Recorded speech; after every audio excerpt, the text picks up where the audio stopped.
Oke, selamat datang. Hari ini kita akan ngebahas sesuatu yang, seringkali bikin pusing. Aturan-aturan tak tertulis dalam bahasa Inggris yang nggak akan Anda temukan di buku pelajaran manapun. Sering banget kan kita mikir keras, aduh, nyapa orang pakai kata apa ya? Apalagi dalam bahasa Inggris. Tapi coba tebak, seringkali sapaan yang paling simple itu justru yang paling pas. Ya, sesederhana hai. Iya kan, kalau emang sesederhana itu, kok rasanya sering banget ya kita merasa salah ngomong, padahal tata bahasa atau grammar kita udah bener. Nah, ini dia jawabannya. Soalnya, penutur asli itu lebih fokus ke sinyal sosial, bukan sekedar kata-kata. Kebanyakan kesalahan itu justru datang dari kita yang, ya, berusaha terlalu keras. Daripada pusing-pusing menghafal aturan, coba deh pikirkan dua hal ini. Siapa lawan bicara kita dan situasinya apa? Simple. Seperti yang ditunjukkan contohkan keren ini, tujuan Anda tuh bukan buat bikin orang terkesan, tapi lebih ke menyamakan frekuensi dengan situasinya. Nah, yang asyik dari perbandingan ini tuh kita bisa lihat pergeseran yang halus banget. Di sisi formal, sapaan seperti Good morning Mr. Williams jelas menciptakan jarak yang sopan dan profesional. Tapi, di sisi informal, cukup bilang morning, rasanya langsung lebih akrab dan santai. Bedanya tipis, tapi dampaknya besar. Oke, kita lanjut ya. Selain sapaan, sebenarnya ada beberapa alat sederhana aja kok yang bisa bantu kita menghadapi sebagian besar obrolan sehari-hari dengan lancar. Zaman sekarang sih emang ada GPS, tapi ada kalanya kita tetap harus bertanya ke orang kan?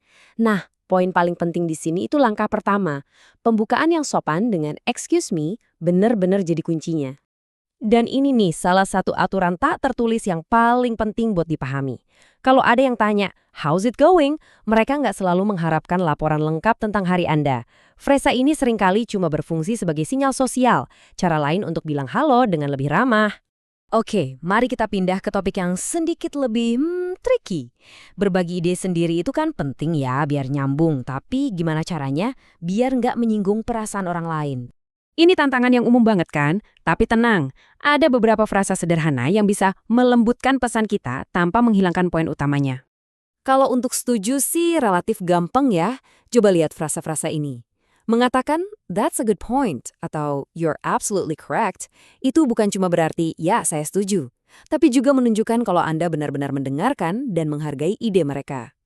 Nah, untuk tidak setuju, ini bagian seninya. Perhatikan frasa-frasa ini deh. I see what you mean, but, atau from my point of view, kalimat-kalimat ini tuh seperti jembatan. Anda mengakui dulu pendapat mereka yang menunjukkan rasa hormat, baru deh Anda sampaikan sudut pandang Anda sendiri. Frasa yang satu ini, wah, sakti banget. Kenapa? Karena ini memvalidasi sudut pandang orang lain dulu sebelum kita menawarkan sesuatu yang berbeda. Dan itulah rahasia dari sebuah diskusi yang konstruktif. Jadi, intinya apa? Semua aturan tak tertulis yang baru saja kita bahas, dari cara menyapa sampai cara berdebat, itu ada karena bahasa bukanlah seperangkat aturan yang kaku. Bahasa itu hidup, terus berubah, dan kita semua ikut membentuknya. Mari kita lihat buktinya. Anda mungkin bakal kaget. Ini bukan proses lambat yang butuh ratusan tahun loh. Ini terjadi sekarang, saat ini juga, di dunia online, setiap hari.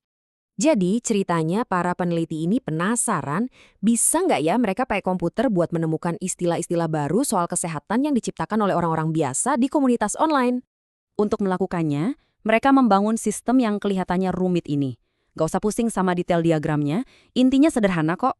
Sistem ini secara otomatis menyisir ribuan unggahan publik di media sosial, lalu pakai kecerdasan buatan untuk mencari pola dan frasa baru tentang kesehatan. Kata-kata yang belum ada di kamus medis resmi manapun. Dan hasilnya, cuma dari 300 halaman web, sistem ini menemukan hampir 90.000 calon istilah baru. Ini adalah frasa-frasa yang benar-benar dipakai orang untuk menggambarkan kondisi kesehatan mereka. Dari daftar raksasa tadi, sistemnya kemudian menyaringnya lagi menjadi 774 kandidat yang paling menjanjikan. Dan di dalamnya ada 237 istilah yang benar-benar baru dan valid. Ini bukti nyata kalau bahasa itu berevolusi ya, tepat di depan mata kita. Dan apa yang kita lihat tadi adalah contoh sempurna dari konsep yang disebut korpus hidup. Intinya, semua percakapan kita di media sosial itu tanpa sadar sedang membangun sebuah arsip raksasa yang terus tumbuh yang merekam evolusi bahasa secara real time. Jadi, mari kita tarik benang merahnya. Dari hal sesederhana mengucapkan hai sampai menciptakan kata-kata baru, ternyata tujuan utama bahasa itu bukan soal tata bahasa yang sempurna, melainkan soal terhubung dengan sesama manusia. Nah, itulah pembahasan kita kali ini. Kami akan tinggalkan Anda dengan satu pertanyaan untuk direnungkan. Bagaimana jika kunci untuk mahir berbahasa Inggris itu ternyata bukan soal menghafal lebih banyak aturan, tapi lebih soal menjadi pendengar yang lebih baik dari setiap percakapan di sekitar kita?